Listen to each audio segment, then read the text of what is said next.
வணக்கம் நேர்களே. 2026-27 நிதியாண்டிற்கான நிதிநிலை அறிக்கையை நிதியமைச்சர் திருமதி நிர்மலா சீதாராமன் அவர்கள் இன்று தாக்கல் செய்திருக்கிறாங்க. தொடர்ந்து 9வது முறையாக பட்ஜெட்டை தாக்கல் செய்த முதல் பெண் நிதியமைச்சர் அப்படின்ற ஒரு சாதனையும் சேர்த்தே படைச்சிருக்காங்க. இந்த பட்ஜெட்ல என்னென்ன சிறப்பு அம்சங்கள் இருக்கு, வளர்ச்சியடைந்த இந்தியா 2047 அப்படின்ற இலக்கை நோக்கி பயணிக்கக்கூடிய விதத்துல இந்த பட்ஜெட் அமைஞ்சிருக்கா, அதே நேரத்தில் சுயசார்பு இந்தியா இயக்கத்திற்கு மேலும் வலு சேர்த்து இருக்கிறதா, அதையும் தாண்டி நமக்கு என்ன இருக்கு இந்த பட்ஜெட்ல அப்படின்றத பத்தி இன்னைக்கு பேச இருக்கோம். நம்மோடு கலந்துரையாடுவதற்காக பொருளாதார நிபுணர் திருமதி கௌரி ராமச்சந்திரன் அவர்கள் நம்மோட இணைஞ்சிருக்காங்க. மற்றும் பட்டய கணக்காளர் திரு அபிஷேக் முரளியும் நம்மோட இணைஞ்சிருக்காங்க. வணக்கம். வணக்கம். உங்கள் இருவருக்குமே வணக்கம். வணக்கம். உங்ககிட்ட இருந்து தான் முதல்ல ஆரம்பிக்கலாம் அப்படின்னு சொல்லிட்டு, வளர்ச்சி அடைந்த இந்தியா 2047 அப்படின்னு வந்து நம்ம சொல்றோம். அந்த இலக்கை நோக்கி பயணிச்சுட்டு இருக்கோம். அப்படின்னும் போது இந்த பட்ஜெட்டை வந்து என்ன சொல்றாங்கன்னா, இளைஞர் நலனை வந்து முக்கியத்துவம் கொடுத்து இந்த பட்ஜெட் இருக்குன்னு ஃபர்ஸ்ட் லைன்லேயே அவங்க சொல்றதை நம்ம கேட்குறோம். இளைஞர் நலன்னா வேலை வாய்ப்பு தான் முதல்ல நமக்கு தெரியக்கூடிய விஷயமா இருக்கு. வேலை வாய்ப்பை உருவாக்கக்கூடிய வகையில இந்த பட்ஜெட் இருக்கா? கண்டிப்பாக. எந்த செக்டர்ஸுங்கிறது நம்ம விரிவாக பேசும்போது பார்க்கலாம். ஸோ ஒன்று ரெண்டு எக்ஸாம்பிள்ஸ்க்கு சொல்லும்போது, ஒரு எலக்ட்ரானிக்ஸ் அண்ட் செமிகண்டக்டர், இப்போ வந்து உலக நாடுகளில் அமெரிக்கா செமிகண்டக்டரில் நிறைய இன்வெஸ்ட் பண்ணி அவங்க முன்னேறியிருக்காங்க. ஸோ நம்ம இப்போ 3வது இடத்தை பிடிக்கணும் உலக நாடு, வளர்ச்சி அடைந்த நாடில். ஸோ விகசித் பாரத் 2047 முன்னாடியே இந்த டாப் 3 பொசிஷனை பிடிக்கணும். ஸோ இதில் நம்ம வந்து சில துறைகளை நம்ம வளர்ச்சி கொண்டு வந்தால் நம்ம வந்து இப்போ 4th நேஷன்ல இருந்து அட்வான்ஸ் 3க்கு போகிறதுக்கான அந்த மாதிரி செக்டர் ஸ்பெசிஃபிக்காக ரொம்ப அழகாக கொண்டு வந்திருக்காங்க. அந்த எந்தெந்த செக்டர்லலாம் 10,000 40,000 கோடி எல்லாம் இன்வெஸ்ட்மெண்ட் வருதோ அந்த செக்டர்ஸ்ல எல்லாத்துலேயும் வேலை வாய்ப்பு உண்டுங்க. ஸோ சிலது வந்து 5 வருஷத்துக்கு காலகட்டத்தில் கொடுத்துருக்காங்க, சிலது இந்த ஒரு வருஷத்தில் உள்ள காலகட்டமாக இருக்கு. 1 வருஷம் இருக்கட்டும், 5 வருஷம் இருக்கட்டும், ஒரு லாங் டேர்ம் விஷன். ஸோ இந்த பட்ஜெட் நீங்கள் வந்து பார்க்கும்போது நம்ம உலக நாடுகளே நம்மளை உயர்ந்து ஒரு உன்னதமான நிலைக்கு கொண்டு போகிறதுக்கு எடுத்துக்கொண்டு செல்லக்கூடிய ஒரு பாலிசி ஃபார்மேஷன் பட்ஜெட்டாக தான் இதை நான் பார்க்குறேன். ஸோ அந்த விதத்தில் முதல்ல ஒரு பொருளாதாரத்தில் ஒரு தன்னிறைவு பெற்றிருக்கணும். இல்லை நம்ம வந்து எல்லா நாடுகளும், வளர்ச்சி அடைந்த நாடுகளும் சரி, நம்ம ஏஷியன் கண்ட்ரீஸ், பிரிக்ஸ் கண்ட்ரீஸ் எல்லாமே நம்ம ஜிடிபியை பார்க்கும்போது நம்ம அவங்களெல்லாம் தாண்டி எங்கேயோ இருக்கோம், 2 மடங்கு அதிகத்தில் இருக்கும். ஒரு 6.9 நாங்கள் 7.2 நாங்கள் அது அப்படி மாற்றி மாற்றி நமக்கு வந்துட்டே இருக்கும். இப்போ இன்னைக்கு நம்ம ஜிடிபி நல்ல பொசிஷனில் இருக்கும். அடுத்தது கடன்.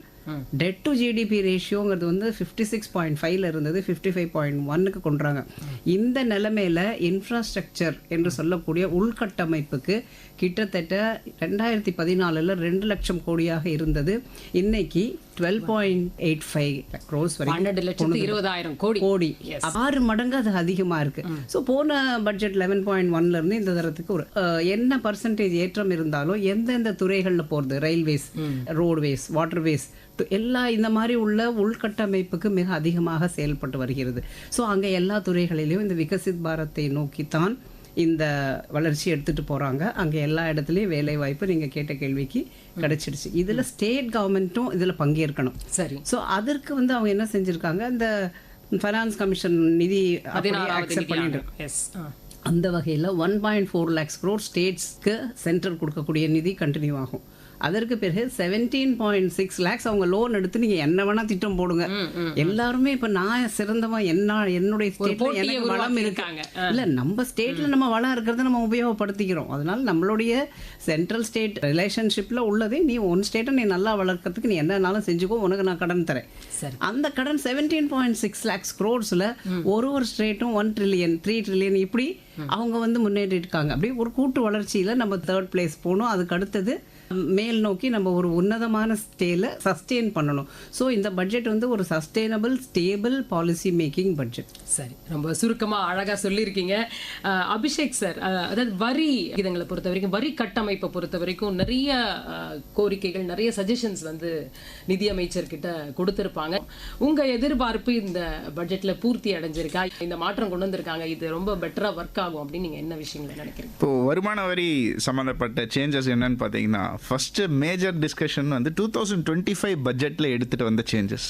இப்போ 2025 லாஸ்ட் இயர் பட்ஜெட்ல நிதியமைச்சரும் பிரதான் மந்திரி நரேந்திர மோடிஜியா இருக்கட்டும், அந்த எடுத்துட்டு வந்த ரிபேட்னு சொல்லுவாங்க, டாக்ஸ் கட்ட தேவையில்லை அந்த அளவுக்கு. முன்னாடி இருந்த லிமிட் வந்து 5 lakhs to 7 lakhs இருந்தது.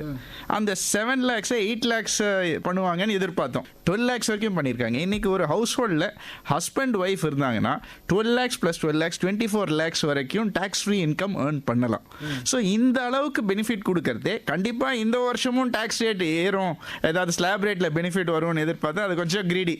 ஸோ டெஃபினட்டாக த பெனிஃபிட்ஸ் நிறைய எடுத்துகிட்டு வந்திருக்காங்க. இன்ஃபேக்ட் நீங்கள் இந்த வாட்டி நிதியமைச்சரோட ஸ்பீச் கேட்குறதே பார்ட் பி, அதாவது டைரக்ட் டேக்ஸ் ப்ரப்போசல் ரொம்ப லெங்க்தியாக இருந்தது, நிறைய சேஞ்சஸ் இருந்தது. ஆனால் பொதுமக்களுக்கு புரிகிற மாதிரி எதுவும் பெருசாக சேஞ்சஸ் இருக்கிற மாதிரி அவங்களுக்கு தெரியல. ஆனால் போக போக உங்களுக்கு தெரியும். இப்போ ஃபஸ்ட்டு மேஜர் சேஞ்ச் என்னன்னு பார்த்தீங்கன்னா ஏஐ. நெக்ஸ்ட் 10-15 இயர்ஸில் ஏஐ கம்ப்ளீட்டாக ட்ரான்ஸ்ஃபார்ம் பண்ணும். எப்படி கம்ப்யூட்டர்ஸ் ஒரு காலத்தில் ட்ரான்ஸ்ஃபார்ம் பண்ணித்தோ அதே மாதிரி ஏஐ இப்போ நெக்ஸ்ட் ஸ்டேஜில் ட்ரான்ஸ்ஃபார்ம் ஆக போகிறது. ஸோ எந்த country who is best place இந்த ஏஐக்கு? அந்த டேட்டா சென்டர்னு சொல்லுவாங்க. இந்த டேட்டா சென்டர் தான் மேஜர் காம்பனண்ட் இந்த ஏஐக்கு. ஸோ கவர்மெண்ட் அதை ஐடென்டிஃபை பண்ணியிருக்காங்க. ஸோ அவங்க என்ன சொல்லியிருக்காங்க, major holiday, tax holiday up to 2047 Viksit Bharat வரைக்கும் சலுகையை அளித்திருக்காங்க. வரி விலக்கு பண்ணியிருக்காங்க. வரி விலக்கு, எதுவுமே டாக்ஸ் கட்ட தேவையில்லை for people are setting up data centre. இது வந்து பெரிய விஷயம். ஏன்னா நீங்கள் இப்போ ஆப்பிள் கம்ப்யூட்டர், ஆப்பிள் எடுத்துங்க, ஐஃபோன்ஸ் எங்கே மேனுஃபேக்சர் பண்ணுறாங்க? இதே நம்ம சென்னையில் தான் மேனுஃபேக்சர் பண்ணுறாங்க ஐஃபோன்ஸு. இது வந்து முன்னாடி சைனாவில் பண்ணியிருந்தாங்க. ஸோ சைனாலேருந்து மெதுவாக பீப்புள் வந்து இந்தியாவுக்கு மூவ் பண்ணிகிட்டு இருக்காங்க. அதுக்கும் இன்சென்டிவைஸ் பண்ணுறாங்க கவர்மெண்ட். எதுக்காக மூவ் பண்ணணும், என்ன பெனிஃபிட் கிடைக்கும், எப்படி டேக்ஸ் ரேட் குறைச்சா அவங்களுக்கு அட்ராக்டிவாக இருக்கும். ஸோ அந்த வருமானம் வந்து குறையும், வரி வந்து குறையிறதுனால வருமான வரியும் குறையும். பட் அதர் ஆஸ்பெக்ட்ஸில் அவங்களுக்கு பெனிஃபிட்ஸ் வரும். எப்படி வரும் அதர் ஆஸ்பெக்ட்ஸில்? Job employment, job creation, benefits வரையா அதர் டேரிஃப்ஸ், ஜிஎஸ்டியாக இருக்கட்டும், பிஸ்னஸாக இருக்கட்டும். அந்த பர்சன் இங்கே ஆப்பிள் வரான்னு சொல்லிட்டு அந்த காம்பனண்ட் மேனுஃபேக்சரர்ஸ் வருவாங்க இந்தியாவுக்கு. ஸோ இந்த வழியாக நிறைய பெனிஃபிட்ஸ் கலெக்ஷன்ஸ் இருக்கும். So it's a huge development. Huge 20 இயர்ஸ்க்கு டேக்ஸ் எக்ஸம்ஷன் கொடுத்துருக்காங்க. ஸோ பெரிய பெனிஃபிட் இது. இந்த பெனிஃபிட் வந்து பொதுமக்களுக்கு இப்போ இமீடியட்டாக தெரியாது, ஆனால் கண்டிப்பாக போக போக புரியும் இது. கண்டிப்பாக மேடம். அடுத்ததாக பார்த்தா எப்பயுமே ஒரு பட்ஜெட் அப்படிங்கிறது வீட்டுக்கும் நாட்டுக்குமே ஒரு பெரிய சவாலான விஷயம்தான். அதை வந்து அவ்வளோ ஈஸியாக அதை நம்ம பண்ணிட முடியாதுன்னு எல்லாருக்குமே தெரியும். ஆனால் இந்த பட்ஜெட் பார்த்தீங்கன்னா இன்னும் கூட கொஞ்சம் சவாலாக இருக்கிறத பார்க்குறோம். சில நாடுகளுக்கு இடையே ஒரு போர் நடக்குது. அதை தாண்டி அமெரிக்காவோட வரி கொள்கையில் ஒரு பெரிய சேஞ்சை பார்க்குறோம். அது வந்து உலக பொருளாதாரத்தையே ஒரு ஆட்டம் காண வைக்கக்கூடிய ஒரு சூழல்ல இருக்கு. அப்படி இருக்கும்போது அந்த சவால்களை இந்த பட்ஜெட்டில் எப்படி எதிர்கொண்டிருக்காங்க, என்ன அம்சங்களை வைத்து அதை நம்ம சமாளிக்க போகிறோம்? ரொம்ப அருமையான கேள்வி. ஸோ எப்போவுமே நம்ம வந்து உலகத்தில் என்ன நடக்கிறது, என்ன தாக்கம் நம்மள இந்த COVID-19லேருந்து நம்ம நிறைய கற்றுட்டோம். COVID-19ல் நம்ம என்ன பண்ணணும், நம்ம வந்து வேக்சின் தயார் பண்ணி வெளிநாட்டுக்கு அனுப்பிச்சோம். அது ஒரு உலக சாதனை. அப்போது இப்போ இவங்க வந்து இப்போ உலக நாடுகள் நம்மளுக்கு ஒரு டேரிஃப் கொடுக்க ஒரு சவால் வைக்கும்போது அதையும் நாங்கள் சாதனையாக தானே மாற்றணும்னு தானே கவர்மெண்ட் நினைக்கும். ஸோ அந்த வகையில் அவங்க என்ன பண்ணாங்க, எந்த செக்டரை நீங்கள் அடிக்கிறீங்க, அந்த செக்டரில் நான் நிறையா இன்வெஸ்ட் பண்ணுறேன், அந்த செக்டரில் நான் எப்போவுமே வந்து யூஸ்வலாக இமீடியட் ஷார்ட் டேர்ம் கோல்ஸ் இருக்கும், லாங் டேர்ம் கோல்ஸ் இருக்கும். அந்த ஷார்ட் டேர்ம் கோல்ஸில் ஃபர்ஸ்ட்டு நம்ம இங்கே இல்லைன்னா அடுத்த மார்க்கெட், அங்கே இல்லைன்னா அதெல்லாம் பார்த்து ரா மெட்டீரியல்ஸ் ஸ்டெபிலைஸ் பண்ணுறது, அதெல்லாம் ஷார்ட் டேர்ம். லாங் டேர்மில் நாங்களே எங்களோட செஞ்சுப்போம் அப்படிங்கிற அளவில் தான் இந்த வந்து ரேர் எர்த் மினரல்ஸ், அதுவும் அப்புறமா வந்து இந்த கெமிக்கல் லேப், கெமிக்கல் பார்க்ஸ் இதெல்லாம் கொண்டு வராங்க. இதுக்கு 40,000 crores. ஸோ அதோடைய அப்ளிகேஷன் நம்ம இத்தனை நாள் வரைக்கும் என்ன ரேர் எர்த் மினரல், என்ன செமிகண்டக்டர், எல்லாத்துக்கும் தேவையா இருக்குன்றதே நமக்கு இப்போதான் புரியல. நமக்கு சிமெண்ட், ஸ்டீல் இதுதான் நம்ம வந்து கேள்விப்பட்டு ஒரு பிரிக் அண்ட் மார்க்கெட் மார்க்கெட்டருடைய பேச்சு தாண்டி இப்போ நம்ம வந்து செமிகண்டக்டருங்கிறோம், ஆர்டிஃபிஷியல் இன்டெலிஜென்ஸு, கிளவுடு, டேட்டா, இன்னைக்கு எல்லாருமே இப்போ நம்மளுடைய வளர்ச்சியே இதில் என்னன்னு பார்த்தீங்கன்னா Tier 1 சிட்டி, Tier 2 மெட்ரோ, அதெல்லாம் வந்து இப்போது நம்ம மெட்ரோ சிட்டிஸ்லாம் அதுக்கு தனியான பாத்வேல போயிட்டுருக்கு. Metro speed trains and things like that. இப்போ Tier 2 Tier 3 சிட்டி தான் நம்மளோட பொட்டென்ஷியல் ஹப். அந்த பொட்டென்ஷியலை பெர்ஃபார்மன்ஸாக ஆக்கணும். அதுதான் மினிஸ்டர் வந்து அவங்களுடைய இதில் சொன்னாங்க. எங்கே growth engine is there, Tier 2 சிட்டியில் அங்கே மக்கள் இருக்காங்க, எனக்கு பொட்டென்ஷியலாக அங்கே ஸ்கில் டெவலப்மெண்ட்டை நான் கொடுத்துருவேன், எனக்கு சஸ்டெயினபிள் காஸ்ட்டில் கிடைக்கும், அங்கே நான் இண்டஸ்ட்ரியை கொண்டு வந்துடுவேன். ஒரு சின்ன எக்ஸாம்பிள், ஒரு இண்டஸ்ட்ரியல் கிளஸ்டர் கீழே 5 யூனிவர்சிட்டிஸ் கொண்டு போகிறாங்க, 5 இண்டஸ்ட்ரியல். ஸோ இது முன்னாடி ஒரு தரம் வந்து குஜராத்தில் டாடா சிங்கூர்லேருந்து வெஸ்ட் பெங்கால்லேருந்து அவங்க தள்ளப்பட்ட போது குஜராத்தில் வந்து அவங்க செட்டப் பண்ணும்பொழுது அந்த இண்டஸ்ட்ரியல் ஹப் இது ஒரு மாடல், ஒரு 10 வருஷம் முன்னாடியே நடந்த மாடலை இப்போ வந்து இதை வளர்ச்சிக்கு ஒரு ஊக்குவிக்கும் மாதிரி செஞ்சாங்க. அங்கே என்ன பண்ணாங்க, இந்த டாடா ஃபவுண்டேஷன் லேயிங் போட்டு கட்டடம் கட்டி அவங்க மேனுஃபேக்சரிங் ஆக்கிறதுக்குள்ள அங்கே பக்கத்தில் உள்ள பாலிடெக்னிக் காலேஜில் ஆட்டோமொபைல் இன்ஜினியரிங் உள்ள டிப்ளமா ஆளுங்களை தயார் பண்ண நாங்கள் அத்தனை பேரையும் ட்ரெயினிஸ். தென் உடனே வேலை. இப்போ என்ன ஆகுறது, இண்டஸ்ட்ரி அகாடமியா என்ன ரைட் ப்ரொபோர்ஷன், எனக்கு என்ன இண்டஸ்ட்ரியில் தேவையோ அந்த நீ எஜுகேஷன் கொடு, அதை நான் ஹேண்ட்ஸ் ஆன் ட்ரைனிங் கொடுத்து உனக்கு கொண்டு. இப்போ என்ன ஆயிடுது, நிறைய பேர் படிச்சிருக்காங்க. ஸோ அதனால ப்ரைவேட் பப்ளிக் பார்ட்னர்ஷிப்பில் நிறையா வேலைவாய்ப்பை உருவாக்குறதுக்கான திட்டங்கள் எல்லாமும் இதில் கொண்டு வந்திருக்காங்க. ஸோ இந்த இண்டஸ்ட்ரியல் ஹப்போடு சேர்த்து ஒரு யூனிவர்சிட்டிஸ் 5 யூனிவர்சிட்டிஸ் வரப்போகுது. ஸோ அது வந்து அங்கே மேட்சிங் ஆஃப் எம்ப்ளாய்மெண்ட். அடுத்தது நீங்கள் பார்த்தீங்கன்னா நம்ம வந்து கல்ச்சர் ஹெரிட்டேஜ் ஏதாவது நாங்கள் அப்படியும் முன்னேறுவோம். அட் தி சேம் டைம் எங்கள் கல்ச்சர் யோகா, மெடிசன், ஆயுர்வேதா அதெல்லாம் கொண்டு வரும்போது யுனானி ஒரு ஆயுஷ் மினிஸ்ட்ரி எல்லாம் இருக்குது. அதோடைய இப்போ best branded ayurvedic product also will be exported. So இப்போ வந்து record number of free trade agreement sign ஆயிருக்கு. ஸோ இப்போ வந்து எல்லாம் mother of all trade EU பற்றி பேசுவாங்க, அதுக்கு முன்னாடி ஒன்று பேசுவாங்க, ஆஸ்திரேலியா, அது UK எல்லாம் இப்போ பேசுறதுல எக்ஸ்போர்ட் அதிகமாக ஆச்சுன்னா நம்மளுக்கு பெனிஃபிட், இம்போர்ட் வந்து நம்ம வந்து ஜாஸ்தி பண்ணணும்னா நம்மளுக்கு பெனிஃபிட் இல்லை. ஸோ இப்போ இந்த export orient ayurvedic product 1 district 1 ப்ராடக்ட்லேருந்து எல்லாத்துக்கும் அவங்க ஃபோக்கஸ் பண்ணி இப்போ அப்போ தான் கரண்ட் அக்கௌண்ட் டெஃபிசிட் மேட்ச் ஆகும். ஸோ இந்த வகையில் அவங்க வந்து வேலை வாய்ப்பு அட் தி சேம் டைம் என்னென்ன துறைகள் வரணும். இப்போ ஏன்னா நம்மளோடது வந்து யூத் பாப்புலேஷன் அதிகம். ஸோ அவர் சொல்லும்போது யூத் எக்கானமி அப்படின்னாரு. யூத் எக்கானமிங்கும் போது ஒரு ஆரஞ்ச் எக்கானமிங்கிற ஒரு கான்செப்டும் உண்டு. அதாவது you are the creators, you are the innovator, you are த நம்மளுக்கு டேலண்ட்டுக்கு பஞ்சமே கிடையாது. நம்ம நாட்டுப்புறத்துலேருந்து விண்வெளி வரைக்கும் நம்ம கிட்ட டேலண்ட்டு ஏகமாக இருக்குது. அதை எப்படி நம்ம வந்து சேனலைஸ் பண்ணி அதை ஜிடிபிக்கு நம்ம நாட்டு பொருளாதாரம் வீட்டு பொருளாதாரத்தை ஸ்ட்ராங் பண்ணிக்கிறது. அந்த விதத்தில் பார்க்கும் பொழுது இந்த இந்த ஆரஞ்ச் எக்கானமி நிறைய கிரியேட்டர்ஸ், ஸ்டார்ட் அப்ஸ் இவங்கெல்லாம் நீ என்ன வேணா பண்ணு, நீ கிரியேட் பண்ணு, நீ போடு, உனக்கு இப்போ பேட்டன் கொடுத்து உன்னோட எல்லாம் பண்ணி we create an orange economy in the years to come. சரி. ஸோ அது வந்து ஒரு அந்த த்ரோ கொஞ்ச நாளாக பேசப்பட்டு வந்துட்டு இருக்கு. இப்போ அதுக்கு வந்து நிறைய thrust. Digital economy already we are the UPI JAM trinity பண்ணினதுலேருந்து நம்ம நாட்டுக்கு கொடுக்குற அளவுக்கு நம்ம அந்த இல்லை மற்ற நாடுகளில் வந்து உங்களுக்கு இது கிடையாது. அந்த யூபிஐ தான் நம்ம ஹையஸ்ட் இந்த வேர்ல்டு, இந்தியா தான் யூபிஐ டிரான்சாக்ஷன்ஸ். ஸோ ஆல்ரெடி டிஜிட்டலில் நம்ம வந்து ஓரளவுக்கு நிலை நாட்டிட்டோம் நம்ம பேரை. இப்போ இன்னும் அதில் இப்போ டிஜிட்டல் எக்கானமியில் நிறையா தே கோன் டு இன்வெஸ்ட் வந்துட்டு. இப்போ எல்லாமே யாராவது ஒரு பேப்பர் எடுத்துட்டு ஏர்போர்ட் போகிறாங்களா? இன்ஃபேக்ட் இன்னொரு செய்தி கூட இந்த பட்ஜெட்ல ஏர்போர்ட் பேகேஜ் கிளியரன்ஸ் உள்ள பிரச்சனைகளை கூட கலைஞ்சிருக்காங்க. இந்த தரம் நீங்க நிதி அமைச்சர் record number of pre budget meetings, அப்போ தொழில்துறையோட, எக்கானமிஸ்டோட, இவங்களோட, அவங்களோட, இந்த சங்கத்தோட அந்த மாதிரி ஒரு செக்மெண்ட்டையும் விடவே இல்லை. எல்லாருடைய குறைகள் நிறைகளை எடுத்துட்டு ரொம்ப ஹோம்ஒர்க் பண்ணி இந்த பட்ஜெட் உருவாயிருக்கு. எப்போவுமே budget preparation is about 4-5 months எக்ஸசைஸ்ன்னு சொல்லுவாங்க. எல்லா தொழில்துறை நிறுவனங்கள்ல அந்த ட்ரேட் பாடிஸ் எல்லாத்துல இருந்தும் ப்ரீ பட்ஜெட் எக்ஸ்பெக்டேஷன்ஸ் போகும். இதெல்லாம் வந்து பல ஆண்டுகளாக நடந்தது. இப்போ 1-on-1 மீட்டிங் வச்சு நாளைக்கு குறை சொல்கிறவங்க கிட்டேருந்து நீ என்ன வேணும் உனக்கு கேட்டுட்டு என்னால் என்ன பண்ண முடியுமோ அதை பண்ணிடுறோம். ஸோ அந்த வகையில் இது வந்து இட்ஸ் லைக் ஒன் ரொம்ப beautifully coined and crafted very smart budget.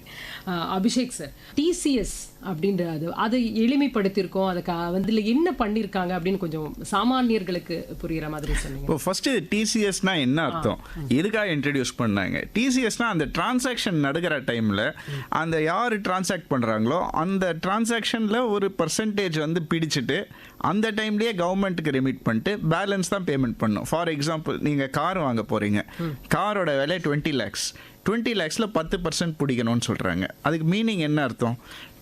So 20 lakhsல 10% value நீங்கள் டிசிஎஸ்க்குன்னு சொல்லிட்டு நீங்கள் ஒரு பேமெண்ட் கொடுத்தாகணும்.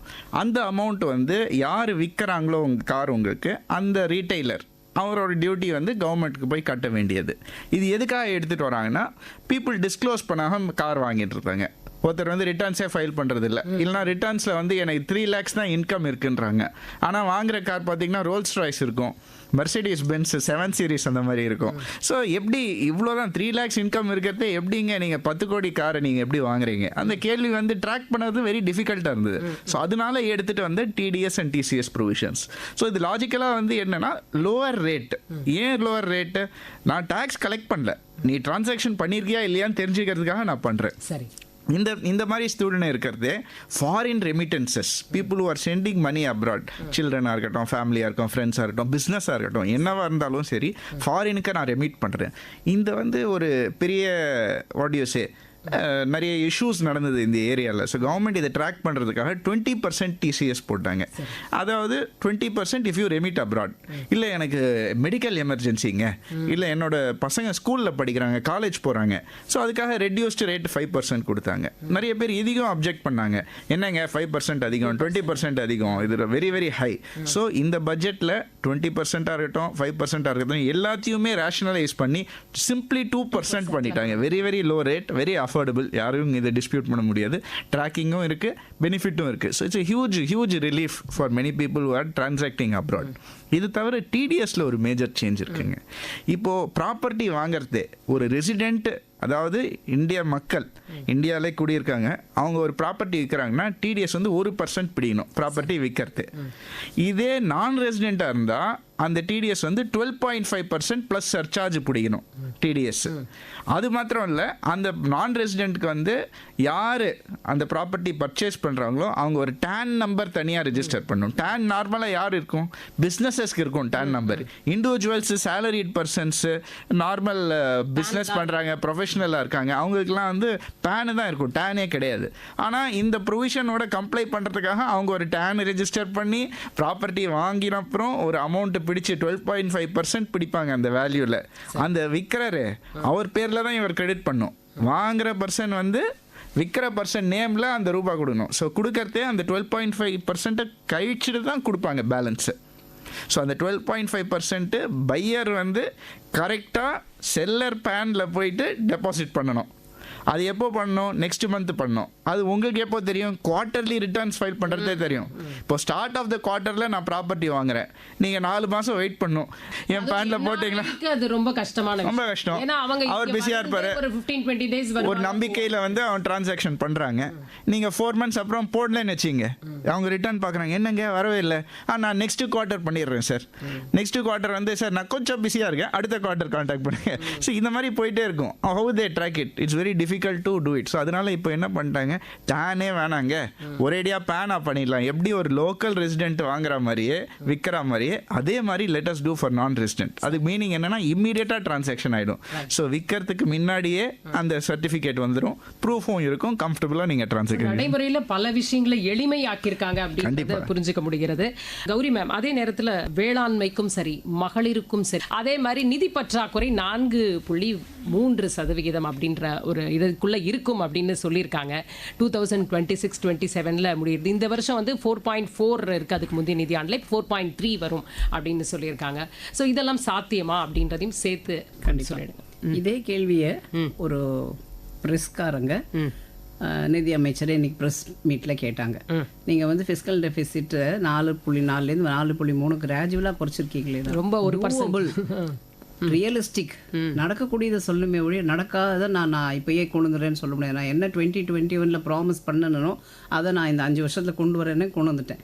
ஸோ அதனால் நாங்கள் டூவபிள், ரியலிஸ்டிக் பண்ணக்கூடிய தான் சொல்கிறோம் அப்படிங்கிறத அவங்க ஒரே வார்த்தையில் பதில் சொன்னாங்க. ஸோ இப்போ நீங்கள் கேட்டபடி முதல்ல வேளாண்மைக்கு வருவோம். வேளாண்மையில் எடுத்தால் ஒரு ட்ரிபிள் சின்னு சொன்னா என்னன்னு பார்க்குறீங்களா? ஒரு high value commercial crops. Sir எப்போவுமே கமர்ஷியல் கிராப்ஸு, காட்டன் இதெல்லாம் வந்து படிப்போம் காலேஜில்.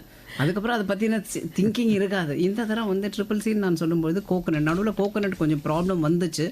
அதோடைய க்ரோத் அதுலலாம் நம்மளுக்கு தாக்கம் இல்லை. நம்ம பாட்டு மொத்த பட்ஜெட்டில் போடுவோம், அது என்ன வேலை ஏறித்தினாலும் தெரியாது, அது ஸ்வைப் பண்ணிட்டு வந்துடுவோம்.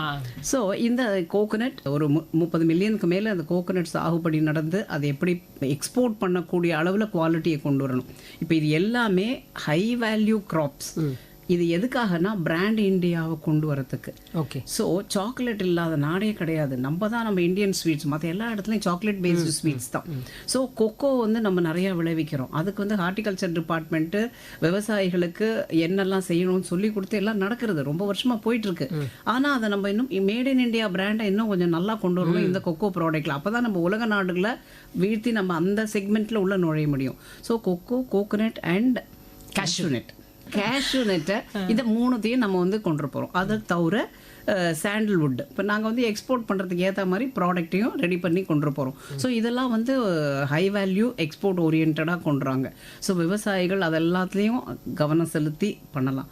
இப்போ நான்லாம் அந்த ப்ராடக்டே பண்ணலை, நான் பண்ணாத விவசாயி, எனக்கு என்ன பெனிஃபிட் அப்படி கேட்கும்பொழுது இப்போ இந்த சில விதைகள்லாம் கொடுக்குறாங்க, ஹை குவாலிட்டி விதைகள், காட்டன் கொடுக்கறது, அதுக்கெல்லாம் வந்து டாக்ஸ் எக்ஸம்ஷன் இருக்கு. சாதாரண விவசாய விதைகள், நெல் பயிர், காரிஃப் டாப்புக்கு உள்ளது, ராபி கிராப், அதுக்கு தான் கொடுப்பாங்க. இந்த மாதிரி உள்ள பணப்பயிர்களுக்கெல்லாம் தரமாட்டாங்க. இப்போ சில கிராப்ஸ் ஐடென்டிஃபை பண்ணி அதுக்கும் டாக்ஸ் எக்ஸம்ஷன் கொடுத்துருக்காங்க. அதுக்கப்புறமா ஆர்டிஃபிஷியல் இன்டெலிஜென்ஸ் பொருத்தப்பட்ட ஆப்ஸ் எல்லாம் கொண்ட கருவிகள் விவசாயிகளுக்கு கொடுக்குறாங்க. ஸோ ஏற்கனவே ட்ரோன் மூலமாக அவங்க எப்படி எல்லாம் மருந்து தெளிக்கிறது, இது பண்ணுறது, அதெல்லாம் ஆல்ரெடி எல்லாம் அவங்க நம்மளோட ஃபாஸ்ட்டாக இருக்காங்க. ஸோ நீங்கள் கிராமத்தில் போனால் உங்களுக்கு கிராமமே இல்லை, சூப்பரான டே இன் வில்லேஜ் போய் அழகாக என்ஜாய் பண்ணிட்டு வரலாம். ஸோ அந்த அளவுக்கு விவசாயிகளுடையது எக்ஸிஸ்டிங் திங்ஸ் போயிட்டுருக்கு. அதோட இப்போ இந்த எக்ஸ்ட்ரா திங்ஸ் எல்லாமும் வந்துட்டுருக்கு. நெக்ஸ்ட் நீங்கள் கேட்ட மகளிருக்கு வந்து ஒன் ப்ராடக்ட் ஒன் வில்லேஜ்லேருந்து வருது. ஸோ ஹேண்ட்லூம், ஹேண்டிகிராஃப்ட் எல்லாரும் அவங்கவுங்க வீட்டில் உட்காண்டே ஒன்று செஞ்சு அதை அனுப்பி அது வந்து போகிறது. உலக அளவில் சில இடத்துல ஒரு ஃபேஷன் ஷோலெல்லாம் நம்ம இந்தியாவில் எங்கேயோ பண்ணணும், வில்லேஜில் இருக்கிற ப்ராடக்டை அந்த டிசைனர் யூஸ் பண்ணி இப்போ பண்ணுறான். டிசைனருக்கு இம்பார்ட்டன்ஸ் இருக்குது. Create a designer forum, create a designer based things. அது எங்கெங்கே எந்தெந்த இடத்துலேருந்து வருது, கட்சிலேருந்து வரதா அல்லது வந்து கொல்லியில் மலையில் உள்ள பண்ணுறவங்க கொடுக்குறாங்களா, எங்கே பண்ணினாலும். ஸோ அந்த மாதிரி ப்ராடக்ட் ஓரியன்டாக கொடுக்குறது. அதில் வந்து women first in all schemes, women first in all education things, women first for ஒரு டிஸ்ட்ரிக்ட்லேயும் கண்டிப்பாக ஒரு மகளிர் விடுதி. எல்லாம் என்ன அந்த ஊர்லேருந்து என்னால் அந்த பெரிய சிட்டிக்கு வந்து என்னால் படிக்க வைக்க முடியாது, கவலையப்படாத, உனக்கு மகளிர் மட்டும் உள்ள விடுதிகள் இருக்குது, அங்கே போய் நீ படிக்கலாம் அப்படிங்கிறது.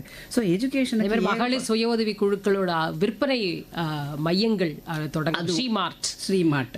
ஸோ இது இந்த மகளிரை வந்து அவங்கள தொழிலாளிகளாக இல்லாத அவங்கள வந்து உற்பத்தியாளர்களாக பெருக்கிறதுக்கு உள்ள எல்லா சாத்தியக்கூறுகளும் இதில் இருக்கிறது. சார் இதில் வந்து எஜுகேஷனுக்கு இந்த தரம் எஜுகேஷன், அதுக்கு அடுத்தது வந்து ஹெல்த், இது ரெண்டும் ரொம்ப ஃபினாமினல். போன பட்ஜெட்டோட இந்த பட்ஜெட்டில் அது கொஞ்சம் அதிகமாகவே வச்சுருக்காங்க. ஹெல்த் கேரில் நம்ம வந்து கேன்சர் போன்ற மருந்துகளுக்கெல்லாம் பர்சனலாக பண்ணும்போது அதுக்கெல்லாம் உள்ள டேரிஃப் எல்லாம் மாற்றி பண்ணியிருக்காங்க. அது போக இப்போ முக்கியமாக என்ன பண்ணியிருக்காங்கன்னா செகண்ட் டயர் ஹாப்பினஸ், அந்த யோகா அதெல்லாம் பண்ணுறதுக்கு இப்போ உங்களுக்கு வந்து அதுக்கு தேவையான இது பண்ணுறதுக்கு கேர் கிவர்ஸ், ஜெரியாட்ரிக் கேர் கொடுக்கறதுக்கு எல்லா இடத்துலையும் எதோ வியாதி வருது, அவங்கவுங்க பிஸியாக இருக்காங்க, பொண்ணு பிள்ளைங்கள்லாம் பார்க்க முடியல. ஸோ கேர் கிவர்ஸோடைய தேவை அதிகமாகிடுச்சு, அவங்கள ட்ரெயின் பண்ணி கொண்டு வரணும். அதெல்லாம் பண்ணிருக்காங்க. ஹெரிட்டேஜ் சென்டர்ஸில், ஐகானிக் ஹெரிட்டேஜ் சென்டர்ஸில் டூரிஸ்ட் கைட்ஸு, இதெல்லாம் லேக்யூனா இருக்குது எம்ப்ளாய்மெண்ட்டில். நம்ம தமிழ்நாட்டில் எடுத்திங்கன்னா இந்த பறவை நிலையத்துக்கு ஒரு மையம் கட்டி அதை ஒன்று பண்ண போகிறாங்க. அங்கெல்லாம் நீங்கள் கவுண்டரில் யார் விற்கிறாங்க, மகளிர் மட்டும்தான் டிக்கெட்டு விற்கிறாங்க. டோலில் பார்த்தீங்கன்னா மகளிர் இருக்காங்க. ஸோ இந்த அளவில் உங்களுக்கு மகளிர் வேலைவாய்ப்பு, மகளிர் சுய உதவி, மகளிர் முன்னேற்றம் ஒரு எல்லா இடத்துலையும் அது வந்து எக்ஸ்பிளிசிட்டாக தெரியாது, அது உள்ளுக்குள்ளே பார்த்தோன்னா எல்லா விஷயமும் இருக்கும். கருத்துக்களுக்கு உங்கள் இருவருக்குமே நன்றி. நன்றி. நன்றி.